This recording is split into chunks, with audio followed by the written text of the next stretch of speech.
Monsieur le PDG. Monsieur le PDG. En gros, c'est que il y a la prise au milieu.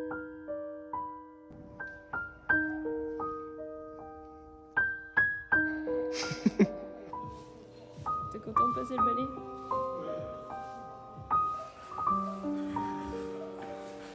Journée 2, des boulots finis. Tendu, t'as vu.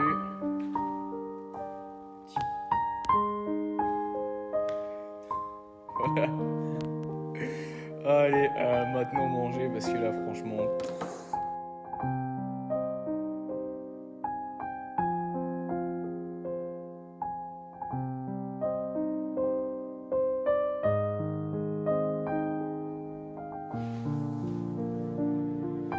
Il est stylé notre bureau.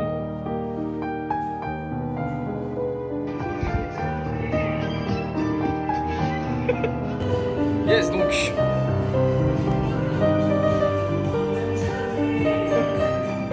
Ouais, donc à la base, ce qu'on peut faire ici, donc ça c'est le bureau. Petite présentation du local, ça c'est des palettes qui feront vos meubles. Yeah boy. T'as fait quoi aujourd'hui, Quentin? J'ai peint. Oh, quelle couleur? Du noir. Ouais. Tu as pas fait d'autres couleurs? Non, du noir. Oh, dis-moi.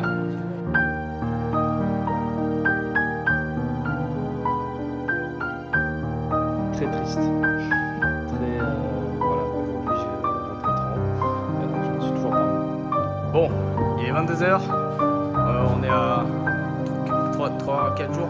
4 jours de l'ouverture. Tuto. C'est le tuto. Comment monter une corde avec un plafond à 5,77 m de haut.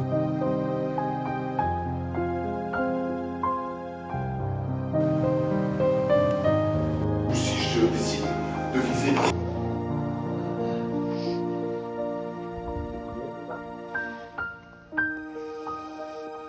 Il chauffe.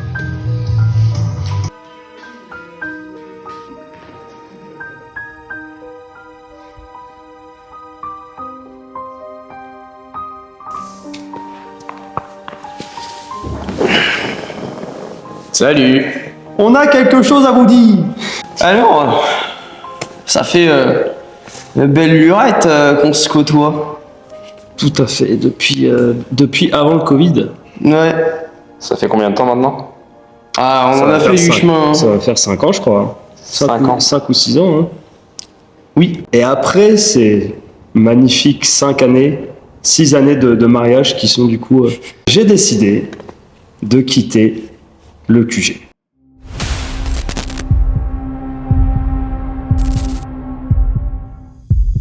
On va pas chialer non plus. Bah, on va pas faire des obsèques non plus. Ah, ce serait un petit peu de l'abus de faiblesse de chialer, non? Bah, après, ouais. Ouais. De toute façon, chialer, c'est pour les pédales. Bah non, chialer c'est pour les pédales. Fais pas ça, non?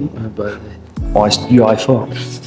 Dur, Et fort. fort. Alors, pour mettre les choses à plat et éviter toute controverse malsaine, on s'entend toujours très bien. Non, c'est pas vrai. Il m'a forcé à faire cette vidéo. Ta gueule. Et encore ce matin, il m'a menacé. Ouais, au moins ça. Avec sa mâchoire de vegan. Donc du coup, oui, on s'entend toujours très bien avec Quentin. Le fait que je parte, ça je le garde pour moi, mais c'est juste l'envie d'aller vers d'autres horizons. C'est une question qui s'est posée à maintes reprises au cours de l'aventure de mon côté. Et puis les choses ont fait que petit à petit, je me suis amené vers cette décision-là. Quentin l'a très bien compris. Au début, je l'ai pas bien vécu. Moi non plus. Je quitte l'aventure, mais avec de très bons souvenirs malgré tout. De très mauvais aussi. Mais ça, on y reviendra plus tard. Et sinon, du coup, que va devenir le QG? Ah bon, on ferme. Attendez hein, pas. le QG reste le QG. Hein. On a la même mission. On va avoir le même but. L'ambiance sera un petit peu différente au début.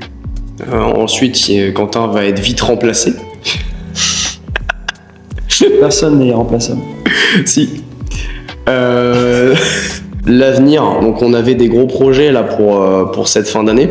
Bon, on va dire que les projets ont Périclité. pivoté.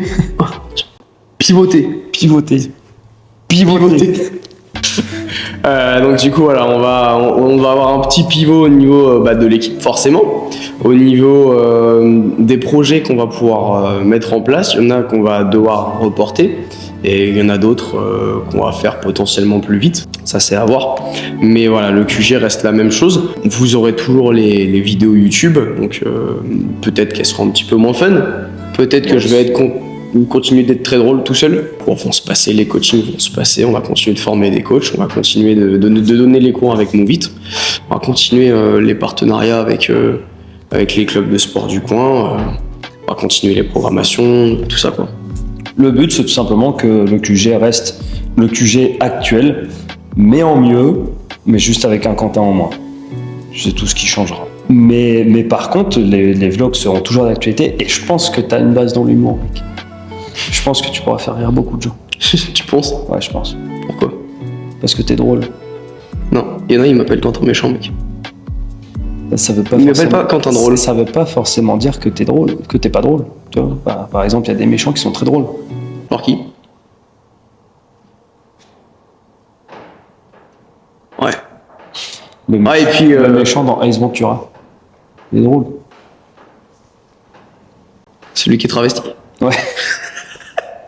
Si on doit faire un bilan de ces 5 dernières années, déjà, avant tout, comment vous vous êtes rencontrés?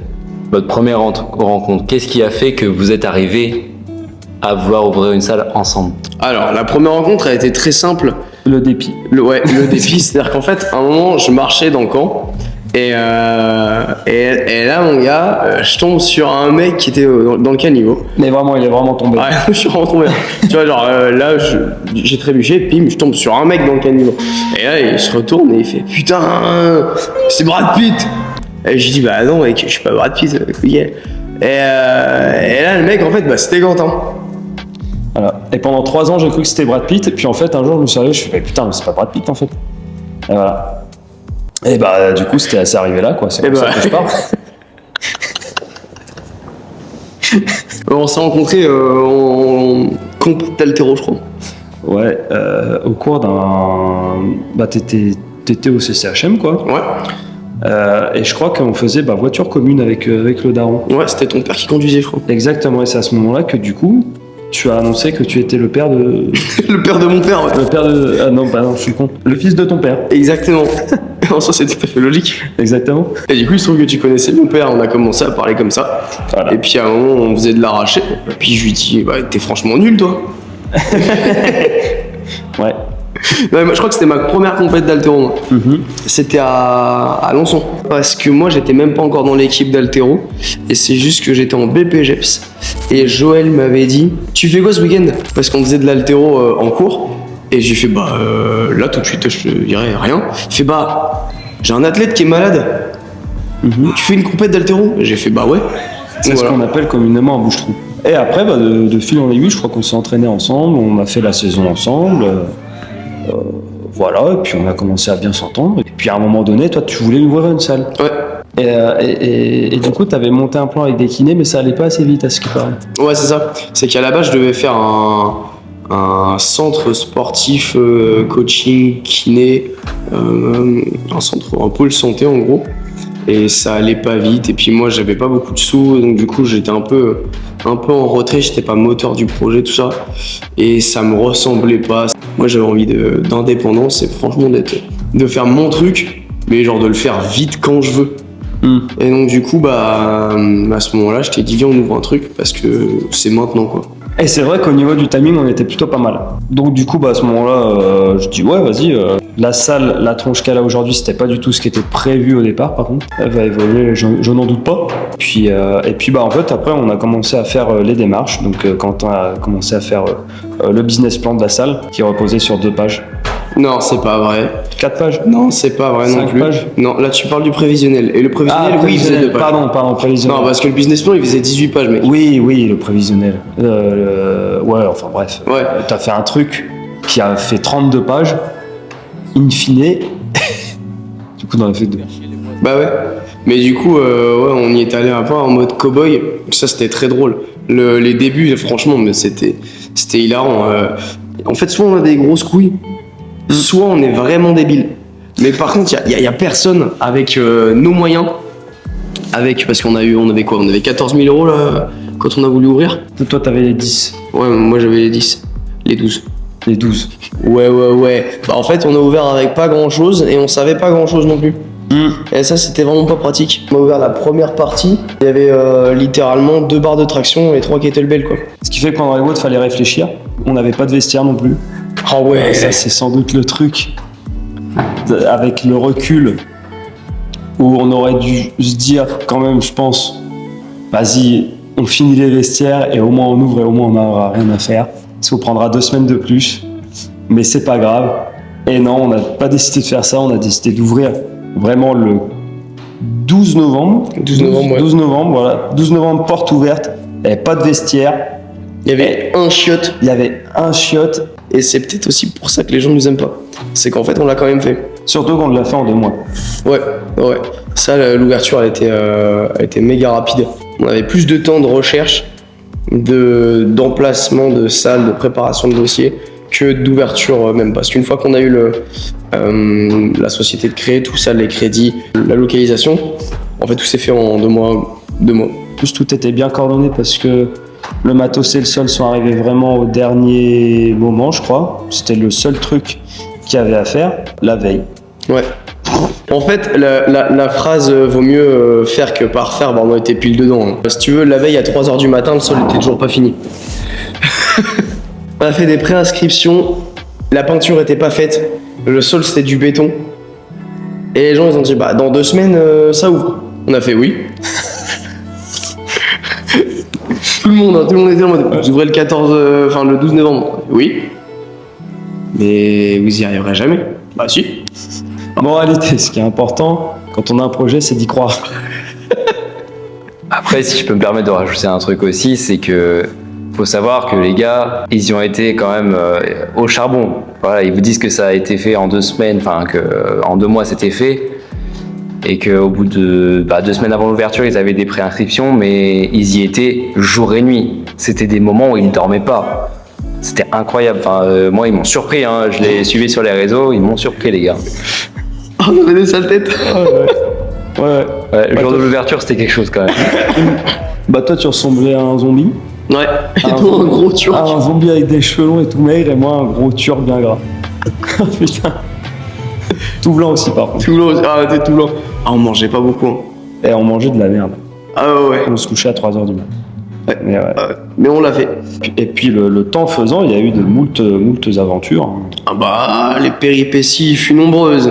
Vous en avez une en tête là qui vous vient direct. Le premier truc qui vous Mais vient. l'aventure soft, on peut parler vite fait de la prise électrique dans les chiottes des filles. Allez, ouais. Ah, ça- Alors attends, faut que tu commences dès le début. Alors, ok. Parce que ça va avoir une suite à tout ça.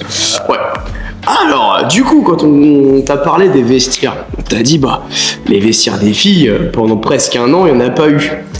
Et ouais, à un moment, j'en ai eu marre et je dis, bon, on le fera jamais.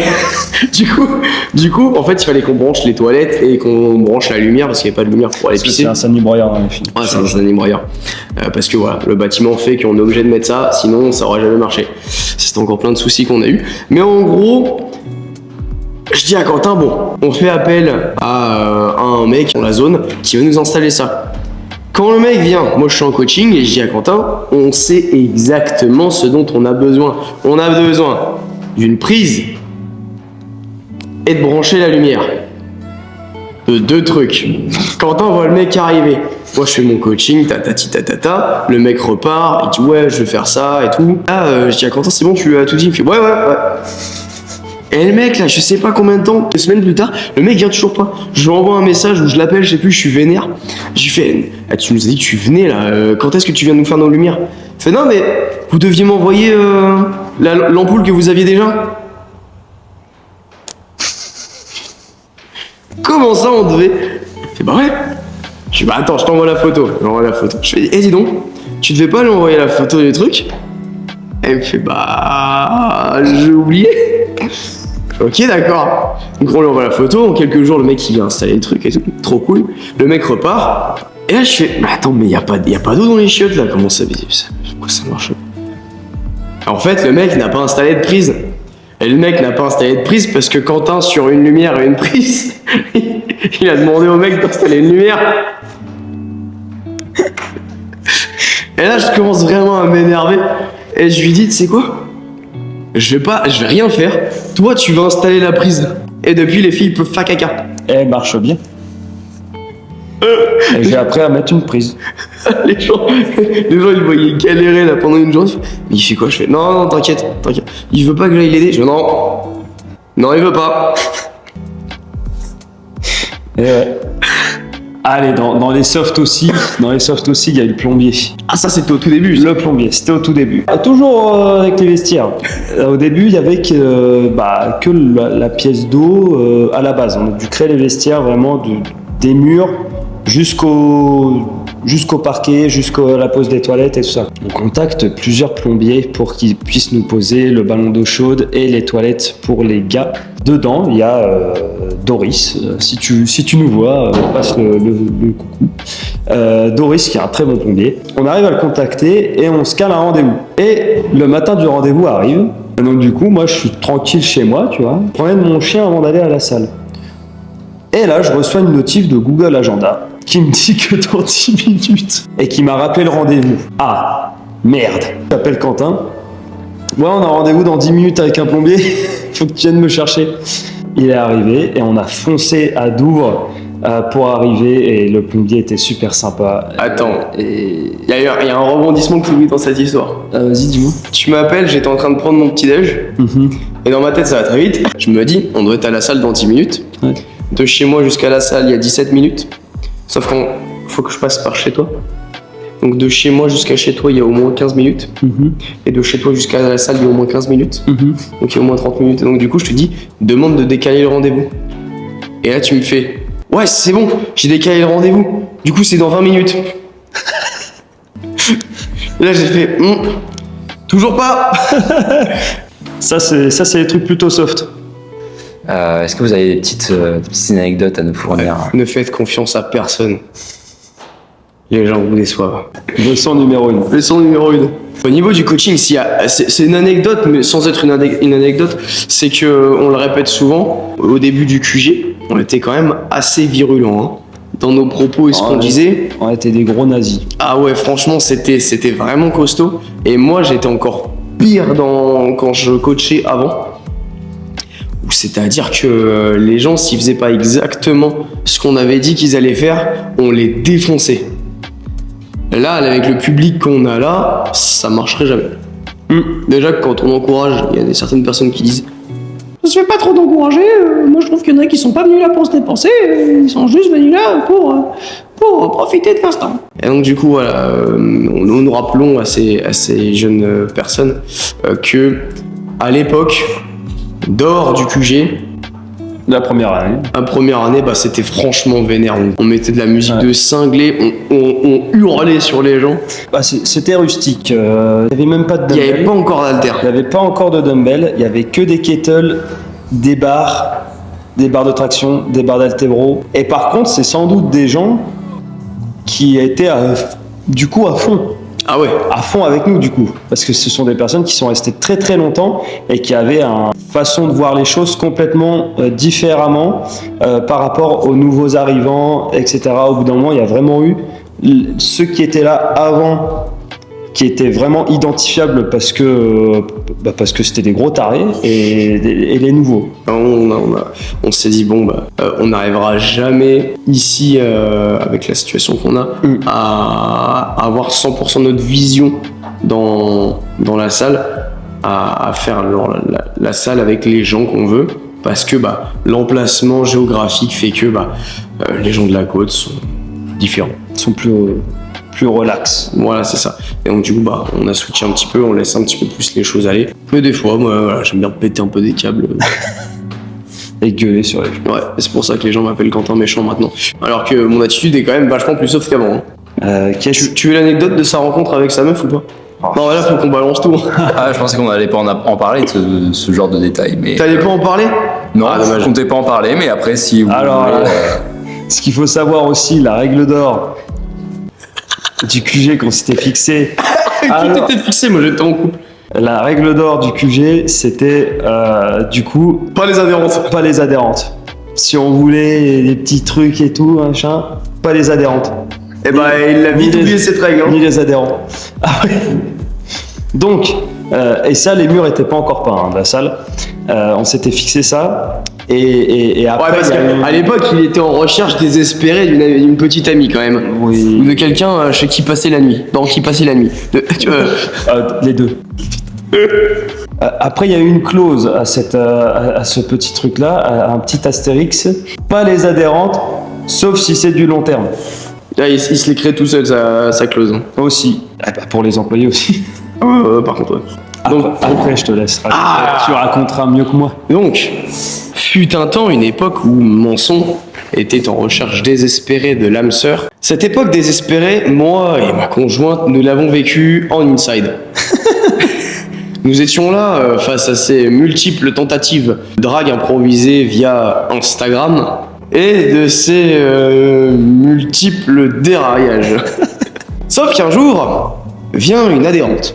À la base, c'était un prospect. Voilà. Faut savoir que nous, chaque prospect, on vient et puis on a une consultation avec lui, on échange avec lui. En général, quand on prend bien son temps, c'est entre 20 et 30 minutes. Quand on prend bien son temps. La gonzesse, elle est restée 1h30.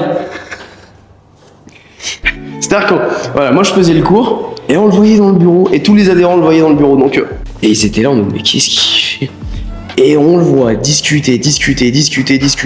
Et je finis toute la soirée de coaching. Il avait discuté avec une seule prospect. Ok, d'accord. Elle n'a pas signé tout de suite. Elle était venue pour venir en février, je crois. Donc, Ouais, c'est ça. 3 mois plus tard, un truc comme ça. D'accord. Ok. Elle arrive. Au bout de quelques semaines, quelques mois peut-être même, on commence à sentir.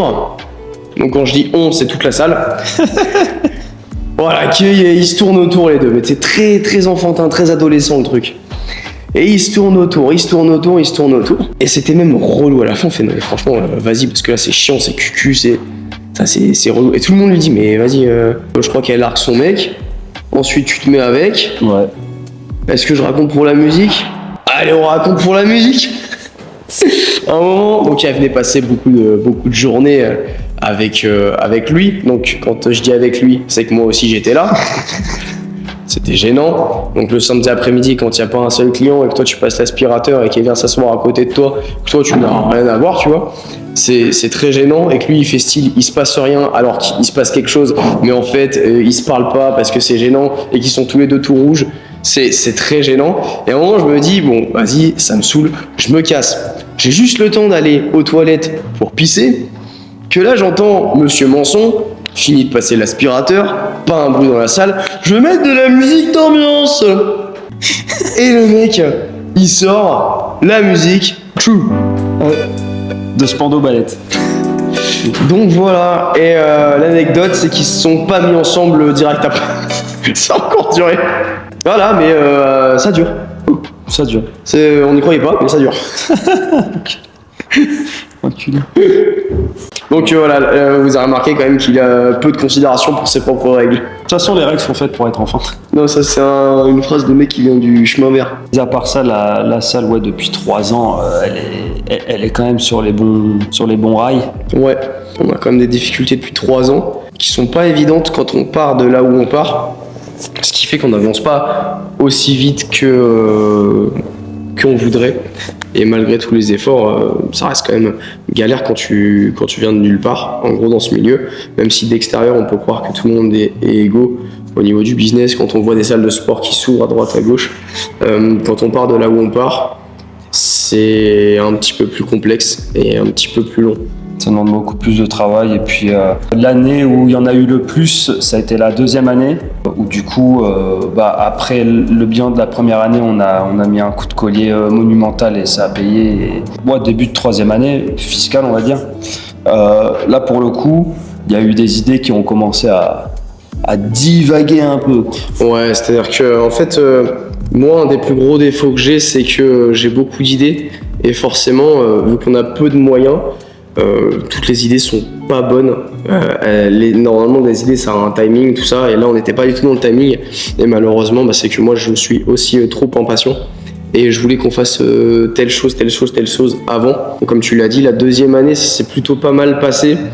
On a tâté un peu le terrain sur plein de choses. On a fait des erreurs, on a fait des très mauvais investissements. Grosso modo, c'est plutôt bien passé. Ouais. Ce qui fait que on a pris la confiance là sur la fin de la deuxième année et on est parti un petit peu en sucette sur le début de la troisième. Et c'était pas cool. Donc là, la période la plus chaud patate, c'est vraiment depuis cette période-là.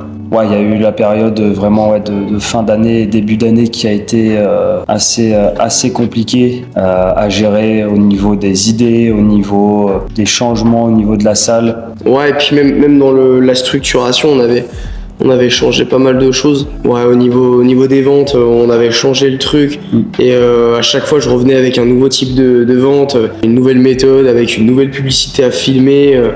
Avec plein de choses, et c'est plein de choses qu'on a fait, et je crois qu'on n'a jamais vraiment autant travaillé, mais pour aussi peu de résultats. Donc c'était une période très très frustrante, et en plus vu que c'était frustrant, moi l'équipe fonctionnait pas comme je voulais, donc j'étais très très sec avec tout le monde, et puis j'avais d'autres idées encore, et donc du coup forcément les gars ils n'arrivaient pas à suivre. C'était n'importe quoi. En fait, il y avait que moi qui pouvais suivre parce que ça se passait tout dans ma tête. À savoir que du coup, les idées n'étaient pas spécialement mauvaises, mais en fait, c'est à ce moment-là qu'on a compris que les idées, parfois, elles ont besoin de timing ou de moyens, et que quand t'as pas le timing ni les moyens, ça devient une idée de merde. Ouais, parce que on voulait nous on avait eu l'idée de faire plus de coaching, des suivis nutritionnels et tout, et on va le refaire à l'avenir, mais en fait on en a fait beaucoup.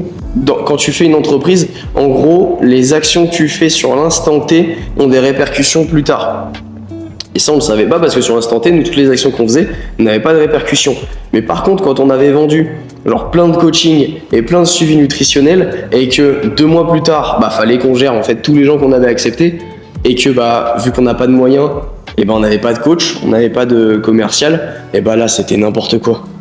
C'était n'importe quoi. Je me souviens d'une journée ou d'une semaine où là en fait il y a vraiment eu un haut là qui a été mis, parce qu'en fait toute la journée ça n'avait pas arrêté. À un moment donné ça avait été le bordel dans la salle. Alors par contre il y avait du monde partout, c'était super cool, mais par contre en fait c'était un bordel qui n'était pas du tout maîtrisé, parce que il y avait eu des rendez-vous qui s'étaient chevauchés, il y avait les coachings en même temps, il y avait des séances et tout ça. Et d'un côté c'était cool parce que pour le coup l'ambiance était au top, mais par contre au niveau de la gestion, nous en tant que chef d'entreprise, on avait chié grave. Et c'est à ce moment-là du coup où on s'est dit va falloir mieux réfléchir quand même.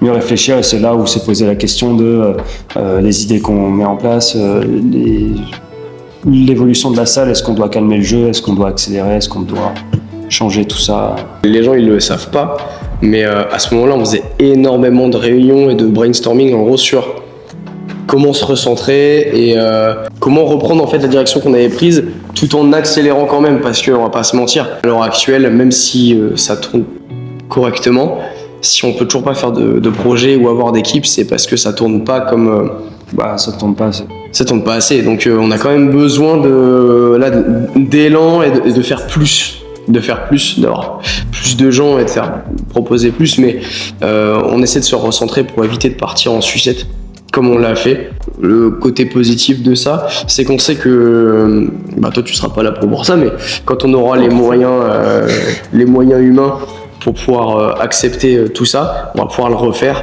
et là ça va être quelque chose de grandiose. Et là ça deviendra gigantesque. Ouais, ça deviendra gigantesque, mais c'est que pour l'instant là, le problème qu'on a aussi, c'est que on laisse pas le temps au temps, et on voit la concurrence, on voit le monde qui avance plus vite que nous on peut. Et du coup on veut rattraper ça, et on sait que au bout d'un moment on va pouvoir devancer le monde sur certaines choses, parce qu'on a des visions qui est propre à nous. Et le problème c'est que on est trop pressé en fait d'imposer ça. C'est comme les vidéos YouTube.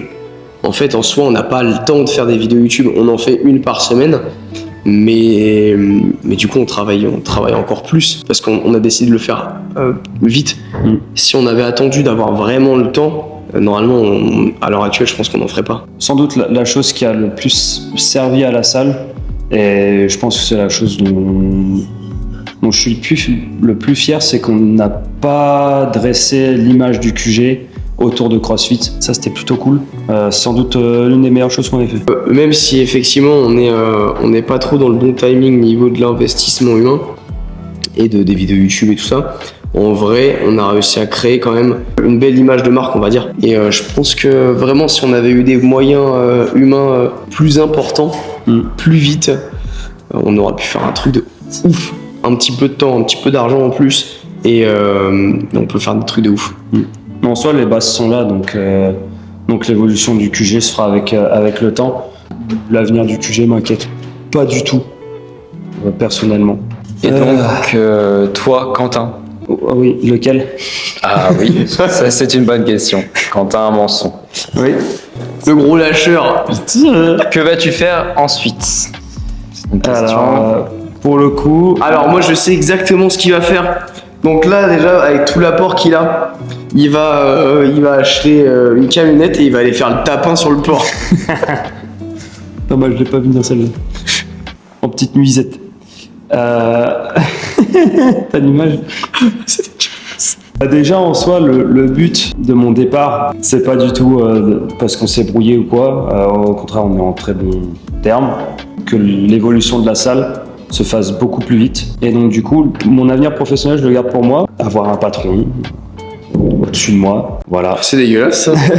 Non, au-dessus, mais c'est une image. Ah c'est ouais. pas au sens propre, Ah ouais. c'est au sens figuré. Non, c'est dégueulasse sinon. Ouais. Alors ce sera pas du tout dans le coaching. Ce sera pas du tout dans le coaching, ni dans le sport, ni dans le milieu de la santé. Ce qu'on a délivré ici au QG, ça se trouve uniquement au QG, malgré le fait que par hasard je sois sollicité ou quoi dans le milieu du sport. Je me verrai pas inculquer ce qu'on a fait ici à d'autres personnes qui sont pas au QG. Donc y a que toi qui le sais. T'as payé? Peut-être Alex, je sais plus. Et quoi? C'est ce que je vais faire après. Non. Ah bah je te dirai. Qu'est-ce qui est mis en place? Alors ce qui va être mis en place, à 6 mois j'ai prévu de... La première étape en fait ça va être de pouvoir continuer de grossir, pouvoir étoffer l'équipe et enfin pouvoir réaliser les projets qu'on veut réaliser. Il y en a qu'on garde encore secret. Il y en a qui vont peut-être changer, mais dans un premier temps ça va être étoffer l'équipe pour que moi je puisse un peu plus souffler et faire des choses qui me plaisent un peu plus. C'est-à-dire que j'aimerais bien reprendre du coaching, reprendre le coaching perso, mais aussi reprendre certains cours. Et ça me manque un petit peu. Donc ça va être surtout ça va être développer les capacités humaines de la salle dans un premier temps, qui est pas une mince affaire parce que pour tomber sur un bon élément c'est compliqué. Et puis de continuer la vision du QG, de faire plus gros et plus grand que ce qu'on fait là maintenant. Vous restez des entrepreneurs, mais il y a aussi le côté vie personnelle qu'il faut aussi développer. Ah bah bien sûr. Mais ça c'était aussi un des gros côtés qui nous a mis un gros coup là sur la fin de la 2e année et le début de la 3e, c'est le côté personnel qui mange vraiment sévère et ça les gens ils le voient pas ou alors ils veulent pas le voir, mais nous on mange sévère, on peut pas prévoir de projet maison, de projet appartement ou alors de projet bébé par exemple, plein de choses comme ça d'un point de vue personnel où c'est très très lourd et les gens le voient pas et forcément quand tu le vois pas et toi t'as l'impression que tout est beau et que vu qu'ils sont patrons, ils se payent des millions d'euros par mois et que forcément toi le mec il est dans le bureau donc tu le vois pas, c'est-à-dire qu'il branle rien. Et c'est vrai que c'est très dur quand toi derrière t'as que des réflexions négatives de la part de ces mêmes personnes qui te critiquent même sur ce qu'ils imaginent de ta vie alors que c'est complètement faux et que toi tu travailles 12 heures par jour et que en fait t'arrives quand même pas à manger. C'est vrai que là c'était vraiment très très dur. Donc là ça va être aussi de pouvoir vivre correctement, enfin vivre tout court dans un premier temps et vivre correctement. Donc ça va aller aussi avec le développement de l'équipe. On a une grosse mission et c'est bien beau de donner notre vie pour nos clients, mais eux donnent pas leur vie pour nous et donc nous faut aussi qu'on pense à penser à ceux qui partagent notre vie à côté quoi. C'est ça le plus dur au début, c'est de mêler le pro et le perso. Et puis là, en fait, étant donné que les entrepreneurs n'ont pas spécialement de filet de sécurité, c'est-à-dire que là où un salarié, s'il se fait virer ou s'il démissionne, il peut retrouver un travail, l'entrepreneur, si ça foire, vous allez dire, ouais, il peut rouvrir une entreprise. Ça dépend, c'est pas tout le temps le cas, suivant comment ça foire, sa première entreprise ou quoi. Et puis après, c'est peut-être des choses qui s'étaleront. Les conséquences du foirage de sa première entreprise pourront s'étaler sur plusieurs années. Quentin a beaucoup de projets perso, etc., notamment de loisirs, et par exemple, il peut pas en profiter, quoi. Bien sûr, c'est que nous on travaille dans le loisir, les gens ils viennent là quand même donc pour leur santé, mais ça reste quand même un plus par rapport à de la survie, donc on reste dans du loisir, mais c'est que en fait ils oublient que nous on n'a pas de loisir. C'est-à-dire que moi ça fait 5 ans que j'aimerais refaire des sports de combat et je peux pas. Là ça fait 3 ans qu'on veut s'inscrire au tir mais on peut pas.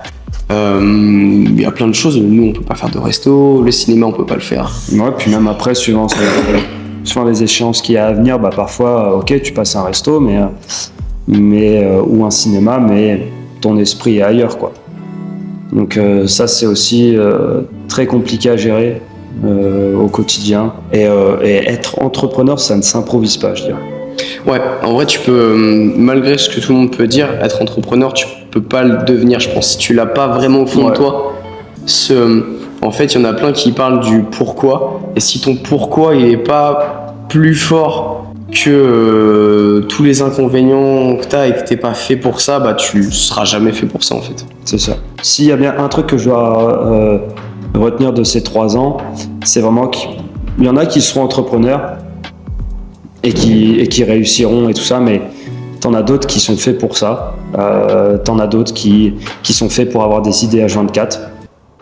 Mais en tout cas, faut le côté créatif, faut le côté pouvoir se la coller pendant 3 ans et à la fin pouvoir espérer avoir un petit gain dessus. Et ça s'improvise pas. Pour le coup, tu peux l'apprendre, mais comparé à celui qui l'a en lui dès le départ. Puis on tombe à peu près d'accord sur ce point de vue-là. Ouais. Mais il y en a plein. Là. Tu tombes sur des podcasts, des fois, les gens ils disent mais non, mais être entrepreneur, tu le deviens et tout. Je suis pas d'accord. Faut aussi accuser les coups durs, quoi.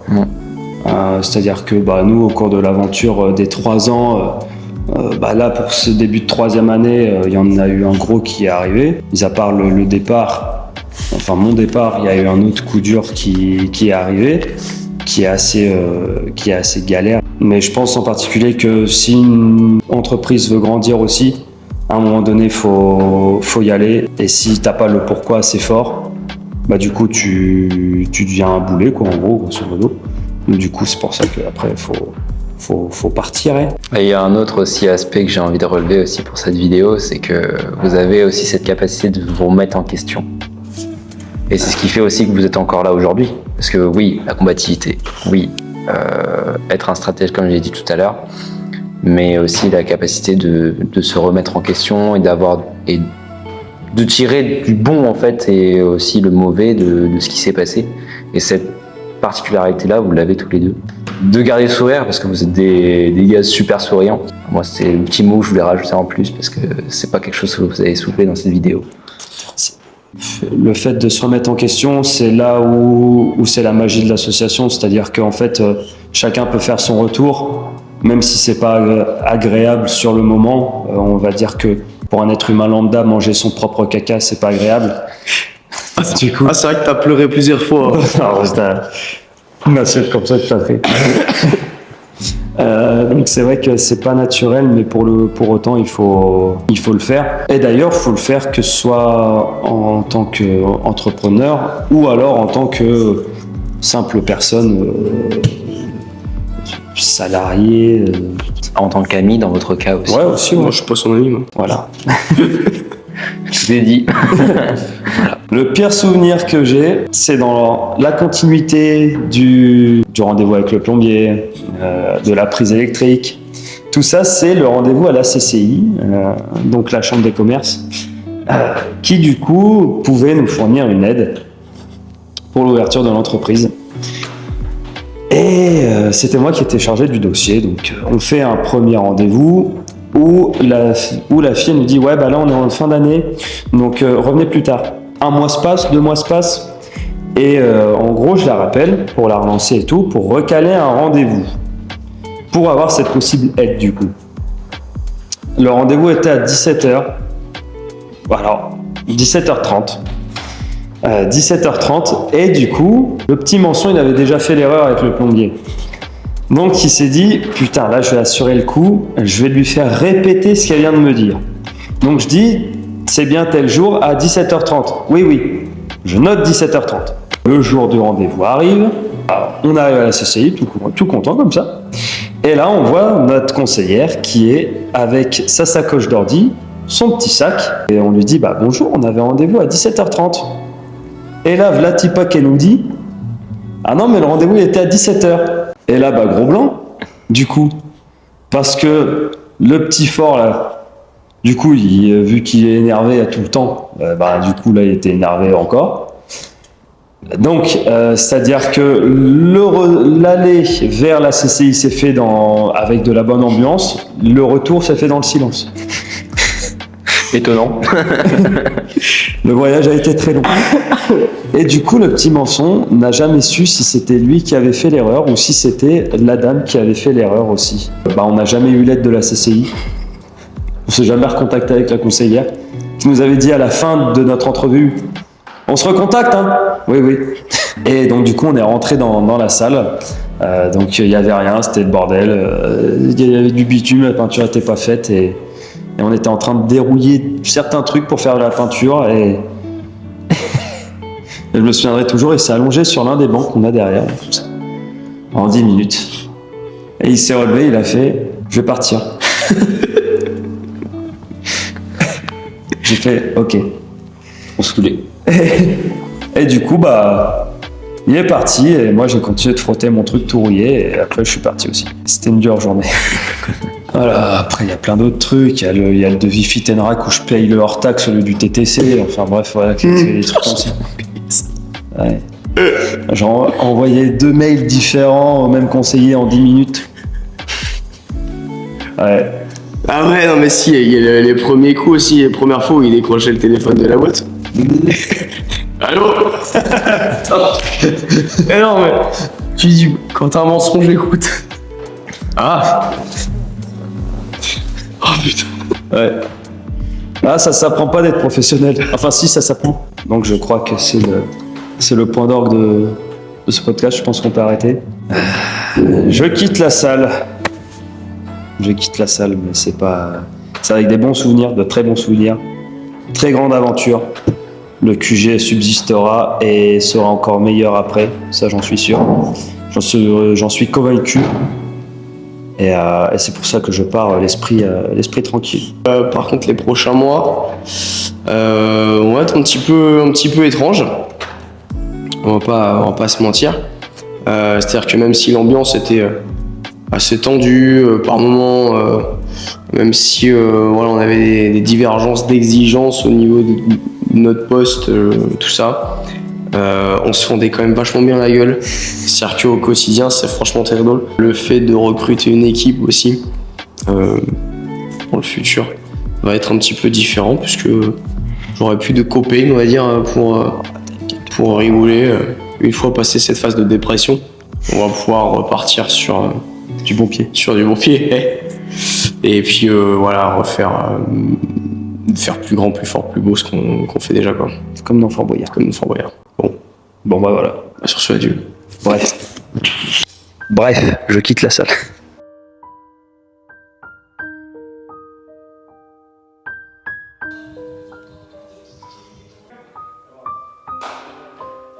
Petite nouvelle, demain il y a le nouveau vlog. Non, c'est ce soir.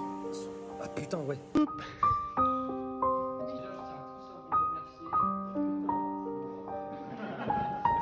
Salut à toutes et à tous. On a une grande annonce à vous faire. Yes, on va se maintenant.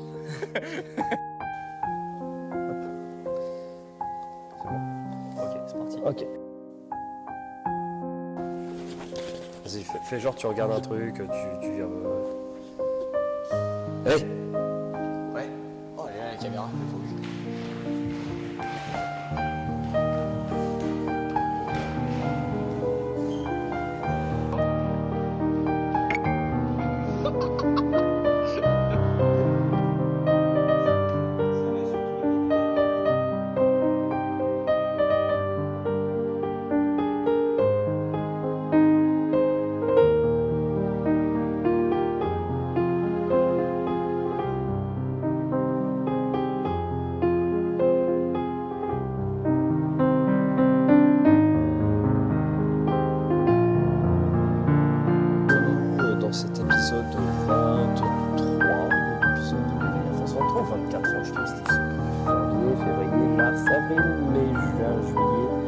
septembre.